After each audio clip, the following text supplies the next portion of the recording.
स्वागत है दोस्तों आपका हमारे इस YouTube चैनल पे।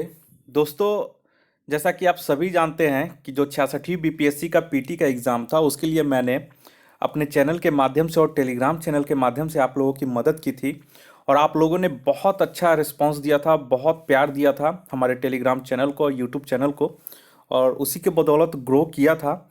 और उसी को ध्यान में रखते हुए आज से हम ये बिहार दरोगा का टेस्ट सीरीज शुरू कर रहे हैं। बीपीएससी का मैंने पोल करवाया था अपने चैनल पे कि बीपीएससी का दरोगा का आप लोग किस चीज़ का चाहते हैं, तो बहुत सारे लोग दोनों का बोले थे। तो मैंने तो बीपीएससी का शुरू ही कर दिया था। टेस्ट 1 मैंने डाल दिया है 67th बीपीएससी 2021 का जो तैयारी करना चाहते हैं उसके लिए। और बिहार दरोगा का मैं आज से शुरुआत करने जा रहा हूँ, वो भी free of cost test series.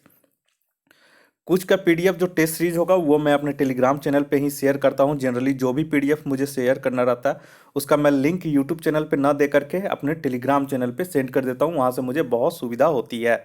तो अगर आपने हमारा टेलीग्राम चैनल ज्वाइन नहीं किया है तो टेलीग्राम चैनल पर जाइए और कन्फ्यूज़न 9.2.11 सर्च कीजिए। वहाँ से आपको डायरेक्ट मिल जाएगा और वहाँ पर टच करके ज्वाइन बटन आ जाएगा। ज्वाइन पे आपको टच कर देना है और ज्वाइन हो जाना है। वैसे मैं इसका लिंक दे दूंगा। और जो बीपीएससी का अभी तक टेस्ट नंबर 1 नहीं देखे हैं 67th बीपीएससी पीटी के लिए 2021 का, उसका भी लिंक दे दूंगा। वहाँ से आप लोग वीडियो देख लेंगे, ठीक है। तो आज चलिए बिहार दरोगा का जो भारतीय राज्य व्यवस्था से आज शुरू करते हैं। इसमें 100 प्रश्न होंगे और बहुत ही लाजवाब प्रश्न होंगे, ठीक है। इसे आपको हर हाल में करना है, छोड़ना नहीं है। उसके बाद फिर किसी दिन हो जाएगा फुल टेस्ट ले लेंगे, किसी दिन टॉपिक वाइज टेस्ट ले लेंगे, ठीक है। तो इस तरह से करके आपको आंसर हम करवाते जाएंगे। और ये बहुत ही बढ़िया टेस्ट सीरीज होने वाला है। आप लोग हमसे नफरत कर सकते हैं, प्यार कर सकते हैं, लेकिन प्रश्नों को आप लोग ना नफरत कर सकते हैं ना प्यार कर सकते हैं, उसे आप लोग को देखना ही पड़ेगा, ठीक है। तो स्वाभाविक तौर पे आप इस प्रश्न को देखिए पूरे 1 से 100 तक और अपना कमेंट जरूर कीजिए कि सर नेक्स्ट वीडियो भी बनाइए इस पे, इस तरह का टेस्ट सीरीज कंटिन्यू करें या नहीं करें। आप लोग 100 लोग कम से कम कमेंट कर दीजिए तो मुझे भी जोश आता है कि हाँ मुझे भी करना है, जल्दी डालना है। जितना जल्दी 100 लोग कमेंट कर देंगे उतना जल्दी मैं नेक्स्ट टेस्ट सीरीज लेकर आऊँगा बिहार दरोगा के लिए, ठीक है। तो आप लोग 100 लोग कमेंट कीजिए कि सर नेक्स्ट टेस्ट सीरीज डालिए, ठीक है। नेक्स्ट टेस्ट सीरीज डालने के लिए जितने लोग कमेंट करेंगे सर कंटिन्यू कीजिए, कुछ भी कीजिए लेकिन कमेंट कीजिए 100 लोग। और जैसे ही 100 कमेंट पूरा हो जाता है मैं टेस्ट 2 इसका लेके आ जाऊंगा अपने चैनल पे, ठीक है। और इसका जो पीडीएफ है कुछ दिन के बाद मैं अपने टेलीग्राम चैनल पे सेंड कर दूंगा। तो चलिए ज़्यादा समय न लेते हुए आपका आज शुभारंभ करते हैं बिहार दरोगा टेस्ट नंबर 01 2021। पहला क्वेश्चन बोल रहा है कि भारत के गवर्नर जनरल को किस एक्ट के द्वारा अपनी समिति के निर्णय को अस्वीकार करने का अधिकार मिला, ठीक है। तो यहाँ पे एक चीज़ और बता दें, यहाँ पे जो बगल में है ना इसका आंसर मैंने दे दिया ताकि आप लोग को जब पीडीएफ सेंड करूँ तो आप लोग को कोई दिक्कत ना हो। तो इसका सही आंसर हो जाएगा। और बहुत लोग बोलते थे कि क्वेश्चन में टिक मारते जाइए सर, तो क्वेश्चन में टिक मारते जाइए, उसके बदला मैं क्वेश्चन खराब करने से क्या होता है कि यहाँ बगल में उत्तर यहाँ पे मेंशन कर दिया गया है, ठीक है। तो पहला का आंसर हो जाएगा ऑप्शन सी। आप लोग देख सकते हैं उत्तर में दिया हुआ है 1786 का अमेंडमेंट एक्ट, ठीक है। नेक्स्ट क्वेश्चन आइए। नेक्स्ट क्वेश्चन बोल रहा है कि 1946 का कैबिनेट मिशन 3 मंत्रियों से गठित था, निम्नलिखित में से कौन इसका सदस्य नहीं था। तो इसका ऑप्शन सही हो जाएगा ऑप्शन डी, लॉर्ड एमरी इसका सदस्य नहीं था। नेक्स्ट आइए तीसरा नंबर क्वेश्चन। तीसरा बोल रहा है कि भारतीयों को किस वर्ष 1947 में सार्वभौम सत्ता सौंपने की योजना निम्न में से किस नाम से जानी गई। तो इसका देखिए तीसरा का आंसर हो जाएगा ऑप्शन नंबर सी, माउंटबेटन योजना। 1947 में यही था। नेक्स्ट आइए 4 नंबर। सन 1936 में भारतीय राष्ट्रीय कांग्रेस द्वारा संविधान सभा के गठन की मांग कहां पर हुए अधिवेशन में रखी गई। तो इसका सही आंसर हो जाएगा ऑप्शन सी, फैजपुर, ठीक है। नेक्स्ट क्वेश्चन आइए 5वां नंबर में। दोस्तों पूरे 100 क्वेश्चन करवाने से पहले थोड़ा सा बीच में आप लोग को एक जानकारी दे दें कि अगर आप लोग फ्री में Bihar SI prelims mock test और फ्री में बीपीएससी प्रीलिम्स मॉक टेस्ट देना चाहते हैं तो आप अनअकैडमी का लर्निंग ऐप्स प्ले स्टोर से डाउनलोड कर लीजिए।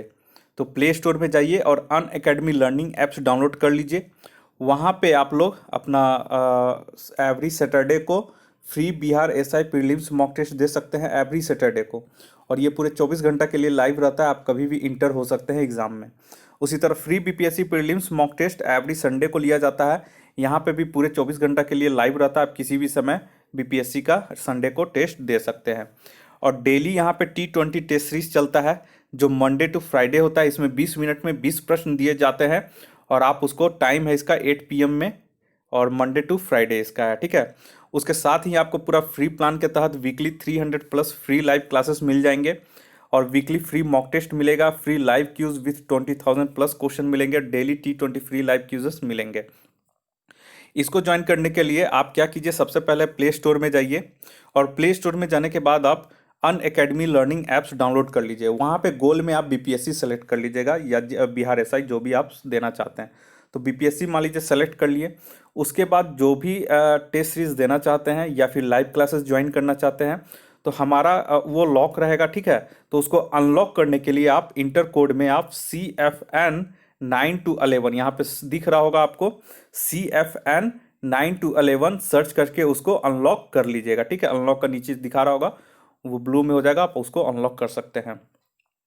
और प्लस सब्सक्रिप्शन अगर लेते हैं तो आपको बिहार के टॉप एजुकेटर के द्वारा पढ़ने का मौका मिलेगा, ठीक है। वहाँ पे आप लोग को पूरा क्वेश्चन बैंक प्रोवाइड किया जाएगा, वीडियो को आप लोग वहाँ पे डाउनलोड कर सकते हैं, और PDF वगैरह भी आप वहाँ पे डाउनलोड कर सकते हैं। बहुत सारा बेनिफिट्स मिलेगा। अगर आप लोग ज्वाइन करना चाहते हैं बीपीएससी का प्रीलिम्स और फाउंडेशन बैच मेंस के लिए, तो आप Vijaya BPSC foundation batch for BPSC prelims and mains का ज्वाइन कर सकते हैं। यहाँ पे आपका बैच जो स्टार्ट हो रहा है 25 जनवरी 2021 से, और एंड हो रहा है 10 सितंबर से 2021 को। और यहाँ पे पूरा एजुकेटर का देख सकते हैं, फोटो वगैरह नाम वगैरह दिया गया है। वहीं इंग्लिश मीडियम वाले ज्वाइन कर सकते हैं, इसका है 28 जनवरी 2021 से शुरू हो रहा है ये इनका फाउंडेशन बैच, ठीक है। अगर जिन्हें लगता है कि बहुत ज़रूरी है, उन्हें कोई सब्सक्रिप्शन पसंद आ गया है, तो वो सब्सक्रिप्शन आसानी से अगर कुछ लेना ही चाहते हैं, तो अगर आप जब जो भी सब्सक्रिप्शन लेना चाहते हैं बीपीएससी के लिए, अगर जो पेड सर्विस है, ठीक है, फ्री सर्विस तो आप हमारा रेफरल कोड से ही अनलॉक कर सकते हैं, उसमें कोई पैसा नहीं लगेगा। लेकिन अगर कुछ पेड सर्विस अगर आप लेना चाहें तो हमारा अगर आप यूज करते हैं रेफरल कोड CFN 9 to 11 तो आपको 10% का इंस्टेंट डिस्काउंट मिल जाएगा। यहाँ पे हैव अ रेफरल कोड आएगा, यहाँ पे CFN 9 to 11 सर्च करके प्रोसीड टू पे आप लोग कर सकते हैं, तो 10% का आपको डिस्काउंट मिल जाएगा। तो चलिए, कम से कम टेस्ट सीरीज वगैरह तो ज्वाइन कर ही लीजिए, फ्री ऑफ कॉस्ट है। वहाँ पे आप हमारा रेफरल कोड यूज़ कर दीजिएगा CFN 9 to 11, और वहाँ पे आप बीपीएससी का और बिहार एसआई का मॉक टेस्ट देते रहें और T20 का टेस्ट सीरीज देते रहें, ठीक है। तो चलिए अब वीडियो को मैं अपना टेस्ट सीरीज आगे शुरू करता हूँ। 5वां नंबर क्वेश्चन बोल रहा है कि कैबिनेट मिशन योजना के अंतर्गत संविधान निर्मात्री परिषद में प्रत्येक प्रांत की आवंटित सदस्य संख्या निर्धारित करने के लिए प्रतिनिधि कितनी जनसंख्या के अनुपात में था। तो इसका हो जाएगा ऑप्शन बी 10 लाख व्यक्ति, ठीक है। 6ठा नंबर में आइए, 11 दिसंबर 1946 को किसे संविधान सभा की अस्थाई अध्यक्ष चुना गया था। यहाँ पे देखिए 11 दिसंबर है तो अस्थाई अध्यक्ष यहाँ पे डॉक्टर राजेंद्र प्रसाद हो जाएगा, और 9 दिसंबर 1946 को आपको सच्चिदानंद सिन्हा को अस्थाई अध्यक्ष चुना गया था, ठीक है। तो छठा में कंफ्यूज मत कीजिएगा। चलिए 7वां नंबर में आइए, और ये जितना भी क्वेश्चन है राज्य व्यवस्था से 100 का बहुत ही बेहतरीन क्वेश्चन है, और हर एग्जाम में पूछे गए प्रश्नों का ही ये कलेक्शन है, ठीक है। नेक्स्ट आइए 7वां नंबर, संविधान की प्रारूप समिति के समक्ष प्रस्तावना का प्रस्ताव किसने रखा। तो इसका ऑप्शन हो जाएगा डी जवाहरलाल नेहरू। नेक्स्ट आइए 8वां नंबर में, 8वां बोल रहा है कि भारतीय के लिए संविधान सभा की रचना हेतु संविधान सभा का विचार निम्नलिखित में से सर्वप्रथम किसने प्रस्तुत किया। तो इसका सही आंसर हो जाएगा ऑप्शन ए स्वराज पार्टी ने 1924 में। नेक्स्ट आइए 9 नंबर में, संविधान पांडुलेखन समिति का निम्नलिखित में से कौन सदस्य नहीं था। तो इसका जो ऑप्शन दिया गया है उसमें से याद रखिएगा ऑप्शन डी है जवाहरलाल नेहरू। और ये सब आपका एग्जाम में पूछा हुआ क्वेश्चन है, आपको क्वेश्चन पढ़ के ही समझ में आ जाएगा। तो ये सब में स्टूडेंट ज़्यादातर गलती करते हैं, तो इस वजह से आप लोग को इसे ध्यान में रखना पड़ेगा क्वेश्चन। अगर आप लोग को लगता है कि कोई क्वेश्चन मैंने गलत बता दिया इसमें, तो आप कमेंट करके बेहिचक बिना किसी शर्म के आप कमेंट कीजिए कि मुझे कोई से दिक्कत नहीं होता, बल्कि मुझे उससे फ़ायदा ही मिलता है अगर आप लोग कमेंट करके बोलते हैं कि सर ये क्वेश्चन आपका गलत है। ये मैं अपने आप में मतलब एक पॉजिटिव थिंकिंग लेके चलते हैं कि आप लोग ध्यान दे रहे हैं और गलती निकाल रहे हैं। और वैसा नहीं है, अगर कुछ मुझे लगता है कि हाँ वाकई में गलत है तो उसका रिप्लाई मैं ज़रूर करता हूँ कमेंट में, जो भी वैसा मुझे कमेंट मिलता है। ठीक है, तो 9 का ऑप्शन डी हो जाएगा, जवाहरलाल नेहरू। नेक्स्ट आइए 10वां नंबर में।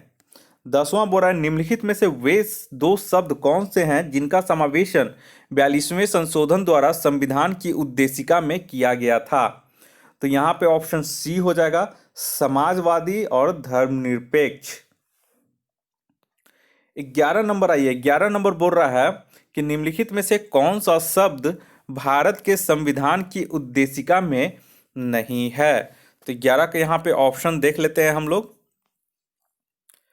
हाँ, तो ऑप्शन में यहाँ पे जो है समाजवादी तो है ही, पंथ निरपेक्ष है ही, प्रभु संपन्न है, लोक कल्याण नहीं है, तो ऑप्शन डी इसका सही आंसर हो जाएगा। नेक्स्ट है ये 12 नंबर में, भारतीय संविधान में समवर्ती सूची किसके संविधान से ली गई है। तो ये तो सभी जानते हैं, इसका हो जाएगा ऑप्शन डी, ऑस्ट्रेलिया से। 13 नंबर में आइए। 13 नंबर बोल रहा है कि संविधान के अंतर्गत भारतीय लोकतंत्र के आदर्शों को हम कहाँ देख सकते हैं। तो इसका सही आंसर हो जाएगा ऑप्शन बी, प्रस्तावना में। नेक्स्ट आइए 14 नंबर में। 14 बोल रहा है अब तक भारत के संविधान की उद्देशिका में कितनी बार संशोधन किया जा चुका है। उद्देशिका मतलब क्या, प्रस्तावना में। तो यहाँ पे ऑप्शन ए हो जाएगा, एक बार। इसे ध्यान में रखिएगा। देखिए, जो क्वेश्चन बिहार दरोगा वाला में क्या होता है कि ज़्यादा डिस्कशन का नहीं है, ठीक है, लेकिन जो मैंने बिहार बीपीएससी का डाल रहा हूँ उसमें पूरा एक्सप्लेनेशन के साथ मैं डाल रहा हूँ, ठीक है, तो वो आप लोग को देख सकते हैं, क्योंकि उसमें ई ऑप्शन है ना, तो थोड़ा सा एक्सप्लेन करने का उसमें ज़रूरत पड़ता है, ठीक है। 15 नंबर में आइए। संविधान की प्रस्तावना सभी भारतीय नागरिकों को निम्न में से कौन सा एक उपलब्ध कराने के लिए वायदा नहीं करती है। तो ऑप्शन डी है, पूजा की समानता। ये यहाँ पे प्रस्तावना में नहीं लिखा गया है, ठीक है। 16 नंबर आइए। 16 बोल रहा है कि 42वें संविधान संशोधन द्वारा प्रस्तावना में निम्नलिखित में से कौन सा शब्द जोड़ा गया। तो इसका हो जाएगा ऑप्शन सी, समाजवाद। 17 नंबर आइए। विश्व का सबसे बड़ा लिखित एवं सर्वाधिक व्यापक संविधान किस देश का है। तो ये तो सभी जानते होंगे, ऑप्शन बी, भारत। इस तरह भी सोचिए क्वेश्चन पूछा हुआ है। 18 नंबर आइए। भारतीय राजनीतिक व्यवस्था में इनमें से कौन सर्वोच्च है। तो यहाँ पे जो भी है जानते हैं कि सर्वोच्च जो भी है वो संविधान है, तो यहाँ पे ऑप्शन बी हो जाएगा, संविधान। 19 नंबर आइए। 19 नंबर बोल रहा है भारतीय संविधान की समवर्ती सूची की धारणा किस देश के संविधान से ली गई है। तो इसका हो जाएगा ऑप्शन डी, ऑस्ट्रेलिया। असल में क्या हुआ कि बहुत सारे जो एग्जाम हुए थे उसमें से जब ले रहे थे तो उसमें से कुछ कुछ रिपीट भी क्वेश्चन होता है एग्जाम में, आप लोग सभी जानते हैं, तो वो कुछ कुछ एक दो क्वेश्चन इसमें रिपीट हो चुका है, ठीक है, तो उसको ज़्यादा माइंड करने की जरूरत नहीं है। नेक्स्ट आइए 20 नंबर में। 20 नंबर बोल रहा है कि भारतीय संविधान में सम्मिलित नीति निर्देशक तत्वों की प्रेरणा हमें किस संविधान से प्राप्त हुई है। तो इसका सही हो जाएगा ऑप्शन डी, आयरलैंड।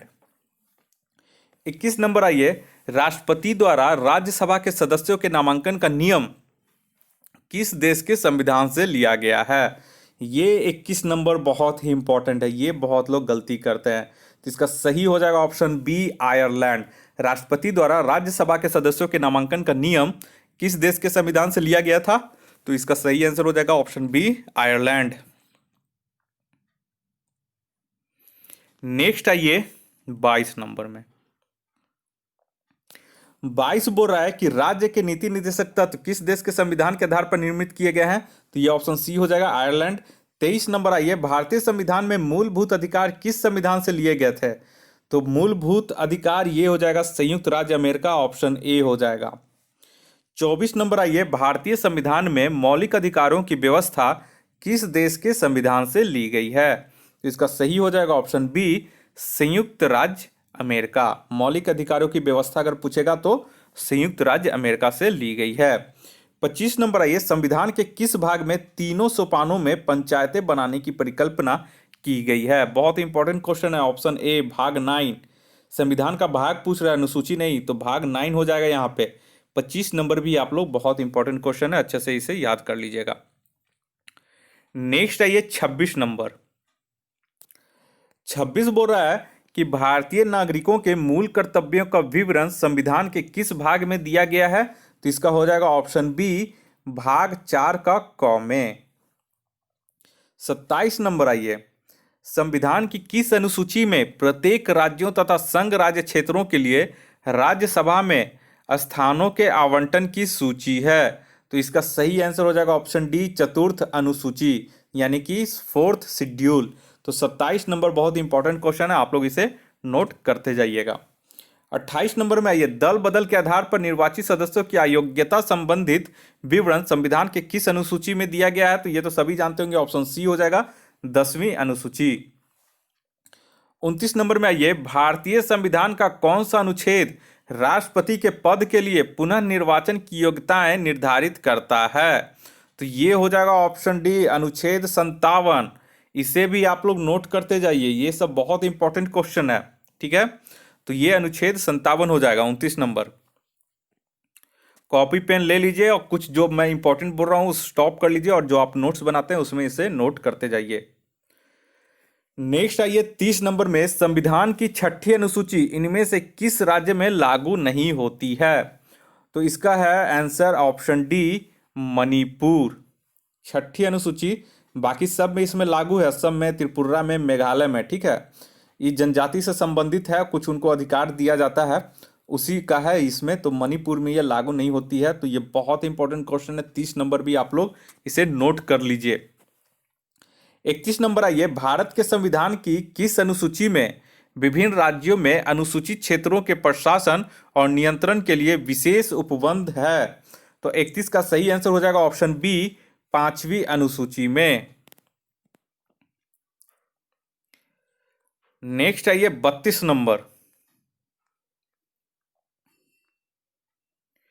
32 नंबर बोल रहा है कि भारतीय संविधान का कौन सा अनुच्छेद राज्य सरकारों को ग्राम पंचायत के गठन का निर्देश देता है?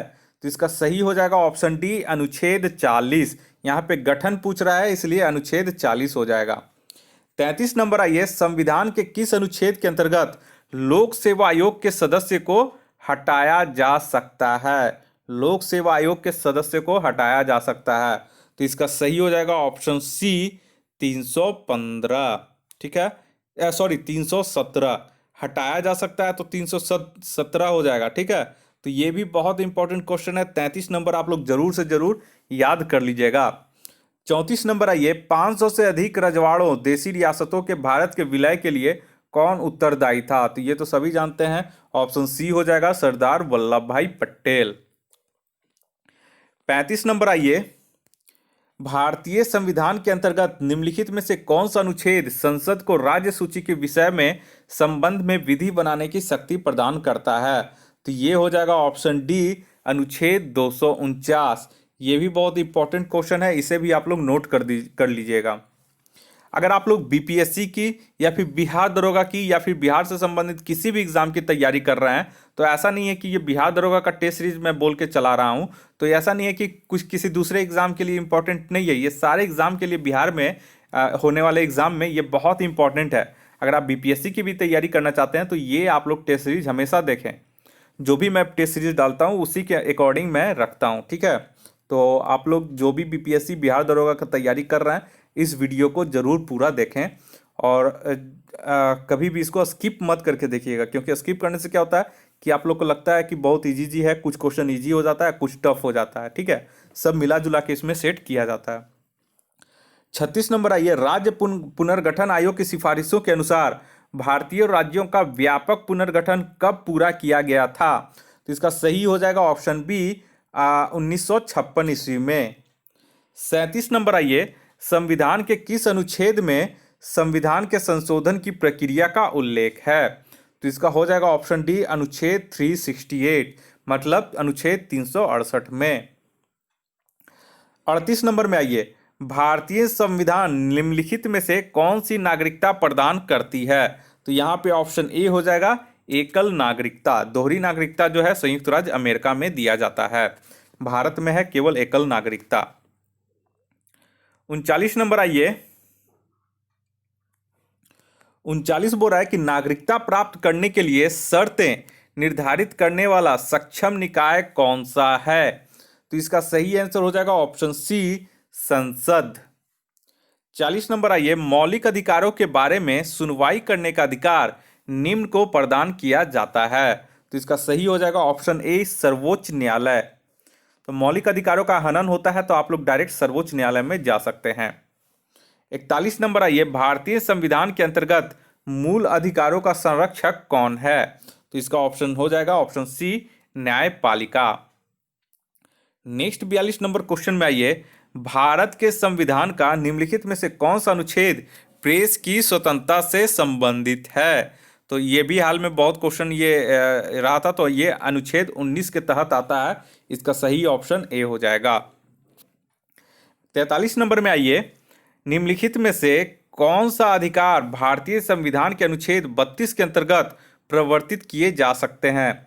अनुच्छेद 32 है तो ये हो जाएगा ऑप्शन बी, मौलिक अधिकार। इसी को डॉक्टर भीमराव अंबेडकर ने संविधान की आत्मा कहा था। 44 में आइए। 44 बोल रहा है 44 नंबर। निम्नलिखित समादेशों में से कौन सा समादेश किसी अवैध व्यक्ति से सरकारी पद को बचाने के लिए जारी किया जाता है? तो ये हो जाएगा ऑप्शन डी, अधिकार परीक्षा। ठीक है, बहुत ही महत्वपूर्ण क्वेश्चन है, इसे आप लोग याद कर लीजिएगा। 45 नंबर आइए। भारतीय संविधान के अनुसार संपत्ति का अधिकार क्या है? तो ये विधिक अधिकार हो गया है। ठीक है, संपत्ति का अधिकार एक विधिक अधिकार है। 46 नंबर आइए। भारतीय संविधान का कौन सा अनुच्छेद अस्पृश्यता का उन्मूलन करता है और किसी भी रूप में इसके व्यवहार को निषेध करता है? बहुत ही अच्छा क्वेश्चन है। अनुच्छेद 17, बहुत लोग को ये याद होगा। ठीक है, अनुच्छेद 17 इसका आंसर हो जाएगा। नेक्स्ट आइए 47 नंबर में। 47 नंबर बोल रहा है कि भारत में उच्चतम न्यायालय ने निम्नलिखित मामलों में से किस में माना था कि मौलिक अधिकारों में संशोधन नहीं किया जा सकता है? तो ये हो जाएगा ऑप्शन डी, गोलकानाथ का मामला। ठीक है, गोलकनाथ का जो मामला है उसमें इन्होंने माना था, लेकिन बाद में फिर इसे बदल दिया गया था। 48 नंबर आइए। भारतीय नागरिकों के मौलिक अधिकारों के युक्तियुक्त प्रतिबंधों को आरोपित करने की शक्ति किसके पास है? तो इसका हो जाएगा ऑप्शन बी, संसद। ठीक है, 49 नंबर आइए। नीति निर्देशक तत्वों को क्रियान्वित करने के लिए क्या मूल अधिकारों का हनन हो सकता है? तो इसमें देखिए ऑप्शन होगा, कुछ का हनन हो सकता है। तो ये क्वेश्चन भी इंपॉर्टेंट है। नेक्स्ट आइए 50 नंबर में। संविधान का कौन सा अंश भारत के नागरिकों को आर्थिक न्याय प्रदान करने का संकेत करता है? तो इसका सही आंसर हो जाएगा ऑप्शन ए, राज्य के नीति निर्देशक तत्व। लेकिन ये क्या होता है कि न्यायालय में ये परिवर्तनीय नहीं होता है।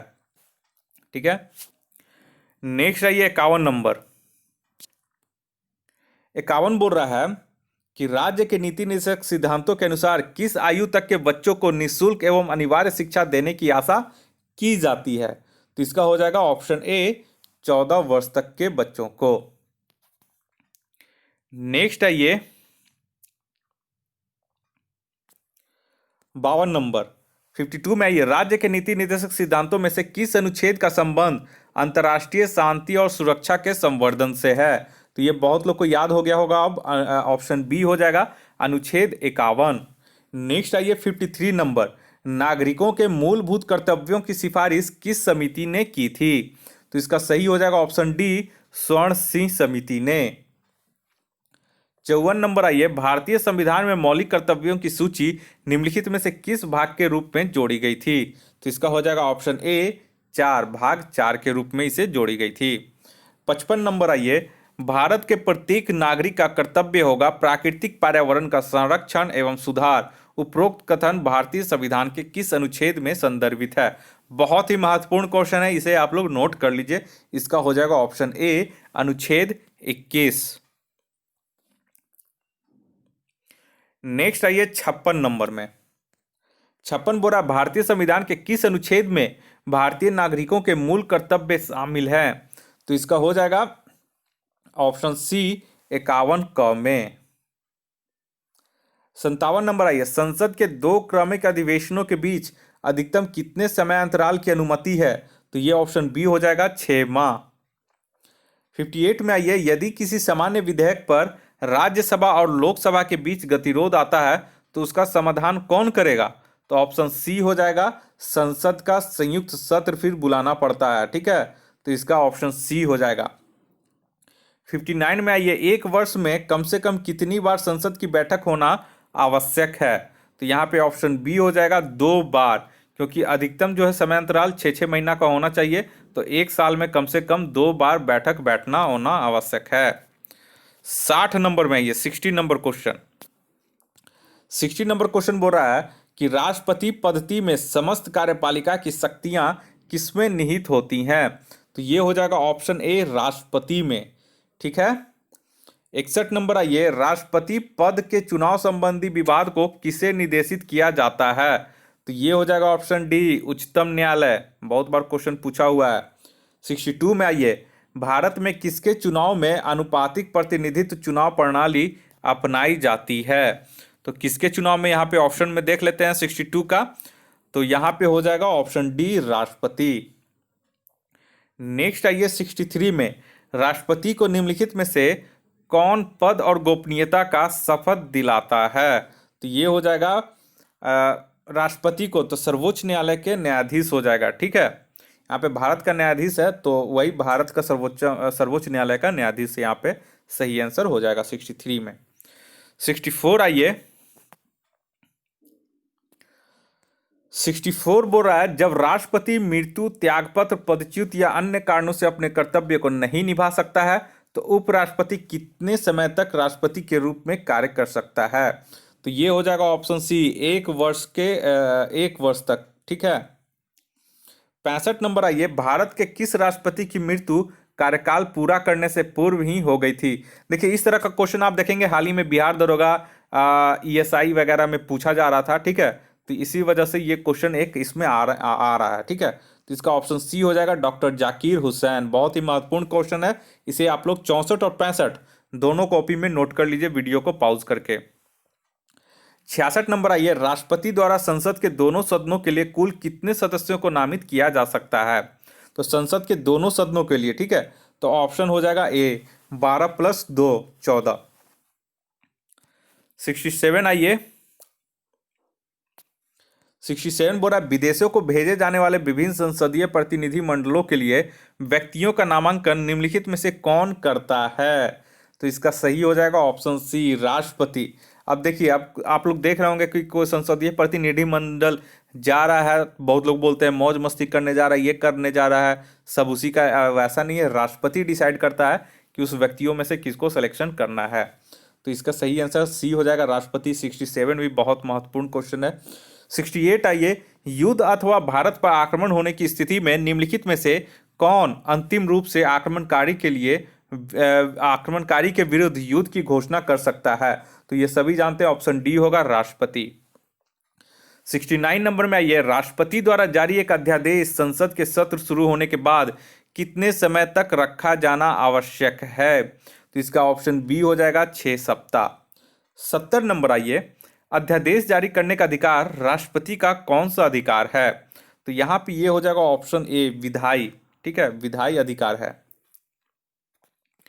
नेक्स्ट आइए 71 नंबर में, 71 बोल रहा है, श्रीमती प्रतिभा पाटिल का भारतीय गणतंत्र के राष्ट्रपति के रूप में क्या क्रम था? तो इनका हो जाएगा ऑप्शन सी, 12वां था। निम्नलिखित में से किसी भौगोलिक क्षेत्र को 72 नंबर, निम्नलिखित में से किसी भौगोलिक क्षेत्र को अनुसूचित क्षेत्र घोषित करने का संवैधानिक अधिकार किसको है? तो ये 72 का आप लोग नोट कर लीजिएगा। 72 का यहाँ पे आंसर हो जाएगा ऑप्शन डी, राष्ट्रपति को।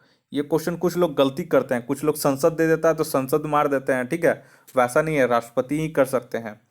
73 नंबर आइए, भारत के राष्ट्रपति निर्वाचित होने की न्यूनतम आयु सीमा क्या है? तो राष्ट्रपति के लिए हो जाएगा ऑप्शन सी, 35 वर्ष न्यूनतम आयु सीमा है। नेक्स्ट आइए 74 नंबर, भारत में राष्ट्रपति राज्यसभा के कितने सदस्यों को मनोनीत कर सकता है? तो राष्ट्रपति राज्यसभा के लिए कितने? तो ऑप्शन सी हो जाएगा, 12 सदस्य, और लोकसभा के लिए 2 सदस्य। ठीक है, तो दोस्तों आप लोग कमेंट जरूर कीजिए, 100 लोग कमेंट करते हैं सर कि कंटिन्यू कीजिए इस टेस्ट को। तो मैं टेस्ट 2 लेके उसी समय लेके आ जाऊंगा जल्दी। जितना लेट कीजिएगा उतना देर होगा, ठीक है। 75 नंबर आइए, निम्नलिखित में से कौन भारत के राष्ट्रपति के चुनाव में भाग नहीं लेता? तो इसका सही हो जाएगा ऑप्शन डी, विधान परिषद, ठीक है। 76 नंबर आइए, भारत के उपराष्ट्रपति के निर्वाचन से संबंधित विवाद को कौन तय करता है? तो इसका हो जाएगा सी, इसका भी सर्वोच्च न्यायालय हो जाएगा। राष्ट्रपति और उपराष्ट्रपति का दोनों के लिए सर्वोच्च न्यायालय हो जाएगा। 77 में आइए, भारत के उपराष्ट्रपति को पदच्युत करने का संकल्प निम्नलिखित में से कहां प्रस्तावित किया जा सकता है? 77 का है क्वेश्चन, तो ये हो जाएगा ऑप्शन डी, केवल राज्यसभा में, क्योंकि उपराष्ट्रपति राज्यसभा का सभापति होता है, तो केवल वहीं इसका संकल्प प्रस्तावित किया जा सकता है। 78 में आइए, 78 में बोल रहा है कि किसने 2 पूर्ण अवधियों के लिए भारत के उपराष्ट्रपति का पद संभाला था? तो ये क्वेश्चन बहुत बार पूछा हुआ है, अब उम्मीद करते हैं कि आप लोग को याद हो गया होगा। ऑप्शन ए हो जाएगा डॉक्टर एस राधाकृष्णन। ये आप लोग एकदम याद कर लीजिए, बहुत बार ये क्वेश्चन पूछ रहा है। 79 में आइए, अपनी पदावधि समाप्त होने से पूर्व उपराष्ट्रपति को उसके पद से हटाने का अधिकार किसे है? तो इसका हो जाएगा ऑप्शन सी, संसद को। 80 नंबर आइए, राज्यसभा के लिए राष्ट्रपति द्वारा कितने सदस्य नामित किए जाते हैं? तो ऑप्शन बी हो जाएगा 12।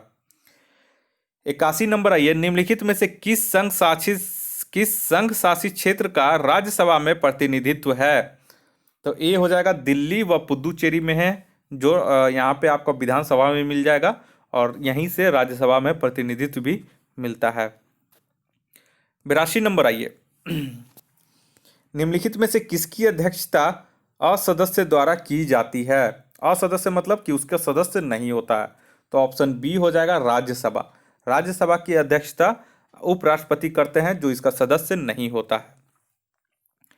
83 नंबर आइए, 83 बोल रहा है कि लोकसभा द्वारा पारित धन विधेयक राज्यसभा द्वारा भी पारित यदि उच्च सदन उस पर किसी समय सीमा में कार्य संपादन न कर सके, तो ऑप्शन बी हो जाएगा 14 दिन, ठीक है। अगर लोकसभा धन विधेयक पारित करके राज्यसभा में भेज देता है और राज्यसभा उसको अगर नहीं कुछ उस पर निर्णय लेता है, तो 14 दिन के ऑटोमेटिक वो राज्यसभा से पास माना जाता है। 84 नंबर आइए, धन विधेयक पारित करने के लिए राज्यसभा का कितने समय दिया जाता है? तो ये भी ए हो जाएगा 14 दिन। 85 आइए, लोकसभा द्वारा विचारार्थ भेजे गए वित्त विधेयक को राज्यसभा अधिकतम कितने समय तक रोके रख सकती है? तो ये हो जाएगा, इसका भी ऑप्शन डी हो जाएगा, 14 दिन तक रोके रख सकती है। 86 नंबर आइए, 86 है, निम्नलिखित में से कौन सदन का सदस्य हुए बिना इसके अध्यक्ष के रूप में कार्य कर सकता है? तो अभी आपको बताया था मैंने, ऑप्शन बी हो जाएगा, भारत का उपराष्ट्रपति। 87 नंबर आइए, राष्ट्रपति आंग्ल भारतीय समुदाय के कितने प्रतिनिधियों को लोकसभा में मनोनीत करता है? तो ये हो जाएगा वही, ऑप्शन ए हो जाएगा 2। 88 आइए, लोकसभा के निर्वाचन क्षेत्रों का सीमा निर्धारण पहली बार निम्नलिखित में से किस ईस्वी सन में किया गया था? तो ये बहुत इंपॉर्टेंट क्वेश्चन है, ऑप्शन बी 1972, इसे आप लोग याद कर लीजिएगा। 89 में आइए, 89 नंबर क्वेश्चन बोल रहा है, कौन सा संवैधानिक संशोधन राज्य से चुने जाने वाले लोकसभा के सदस्यों की संख्या बढ़ाने से संबंधित है? तो इसका हो जाएगा ऑप्शन सी, 7वां तथा 31वां, मतलब 7 और 31, इसे भी आप लोग याद कर लीजिएगा। नेक्स्ट आइए, 90 नंबर, किस राज्य का लोकसभा एवं राज्यसभा में प्रतिनिधित्व सबसे अधिक है? तो इसका ऑप्शन ए हो जाएगा, उत्तर प्रदेश। 91 नंबर में आइए, वर्तमान में किस राज्य का लोकसभा में अधिकतम सदस्यों की संख्या के हिसाब से दूसरा स्थान है? तो इसका हो जाएगा ऑप्शन बी, महाराष्ट्र। नेक्स्ट आइए 92 में, जहां तक लोकसभा में प्रतिनिधित्व का प्रश्न है, कौन से राज्य दूसरे तथा तीसरे दर्जे पर है? तो लोकसभा में प्रतिनिधित्व तो दूसरे में महाराष्ट्र हो जाएगा और तीसरे में आंध्र प्रदेश हो जाएगा, तो ऑप्शन ए इसका सही हो जाएगा। और आप लोग एक बार आंध्र प्रदेश वगैरह का कितना लोकसभा सीट है एक बार देख लीजिएगा, ठीक है, सर्च कर लीजिएगा। 93 आइए, निम्नलिखित में से कौन सा राज्य लोकसभा में अनुसूचित जनजातियों के सर्वाधिक प्रतिनिधित्व निर्वाचित करता है? तो ऑप्शन सी हो जाएगा, मध्य प्रदेश। ये बहुत बड़े एग्जाम में ये पूछा गया है। 94 आइए, निम्नलिखित में से कौन सा एक लोकसभा का सर्वाधिक बड़ा क्षेत्रफल के अनुसार निर्वाचन क्षेत्र है? तो ऑप्शन बी यहाँ पे हो जाएगा लद्दाख। लोकसभा का सर्वाधिक बड़ा क्षेत्र है, ठीक है, तो लद्दाख इसका सही आंसर हो जाएगा। 95 नंबर आइए, लोकसभा के लिए वर्तमान में निर्वाचित किए जाने वाले सदस्यों की अधिकतम संख्या कितनी है? तो इसका हो जाएगा ऑप्शन सी 543, वर्तमान में पूछ रहा है, ठीक है। 96 आइए, निम्नलिखित लोकसभाओं में से किसने 5 वर्षों से अधिक की अवधि तक कार्य किया है? तो ये हो जाएगा ऑप्शन बी पांचवी जो लोकसभा था वो 5 वर्षों से अधिक की अवधि तक कार्य किया था, जो उपरोक्त ऑप्शन दिया गया उसके अनुसार। 97 देखिए, भारत के प्रधानमंत्री पद की के लिए उम्मीदवार की कम से कम कितनी उम्र होनी चाहिए? तो यहाँ पे देखिए प्रधानमंत्री का पूछ रहा है, तो इसका हो जाएगा ऑप्शन ए 25 वर्ष और राष्ट्रपति के लिए न्यूनतम 35 वर्ष। 98 नंबर आइए, किस प्रधानमंत्री ने एक बार पद से हटने के पश्चात दोबारा पद संभाला था? तो ये हो जाएगा option C Indira Gandhi. 99 number आइए, संसद शासन प्रणाली में वास्तविक कार्यपालिका शक्ति किसके पास होती है? तो इसमें बी हो जाएगा प्रधानमंत्री। यहाँ संसदीय शासन प्रणाली है, ठीक है, उसका जो हो जाएगा कार्यपालिका का प्रमुख हो जाएगा प्रधानमंत्री, ठीक है। प्रशासनिक और संसदीय प्रशासनिक अगर पूछेगा संघ का कार्यपालिका कौन हो जाएगा? तो वो हो जाएगा राष्ट्रपति। 100 नंबर आइए, कोई व्यक्ति संसद के किसी भी सदन का सदस्य हुए बिना केंद्र में कितनी अवधि तक मंत्री बना रह सकता है?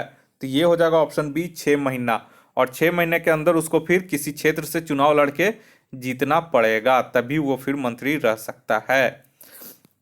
तो दोस्तों उम्मीद करते हैं इस तरह से आपको पूरा 100 क्वेश्चन बहुत ही अच्छा लगा होगा, और उम्मीद करते हैं कि आप हमारे चैनल को सब्सक्राइब कर लेंगे और शेयर भी करेंगे और लोगों को सब्सक्राइब करने के लिए भी कहेंगे, क्योंकि ये टेस्ट सीरीज शुरू हो रहा है आप लोगों के सहयोग से, आप लोगों के प्यार से, और आप लोगों ने जो प्यार दिया था उसी के बदौलत मैं ये कर पा रहा हूँ, और इसके लिए आप लोग का बहुत बहुत धन्यवाद।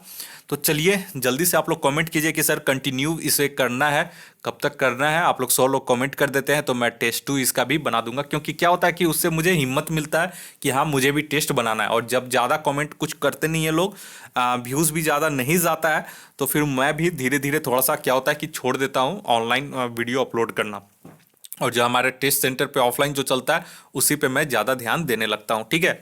तो चलिए इस वीडियो को आप लोग लाइक कीजिए, शेयर कीजिए और सब्सक्राइब कीजिए। इस वीडियो को देखने के लिए आप लोग का बहुत बहुत शुक्रिया। आपका दिन मंगलमय हो। धन्यवाद।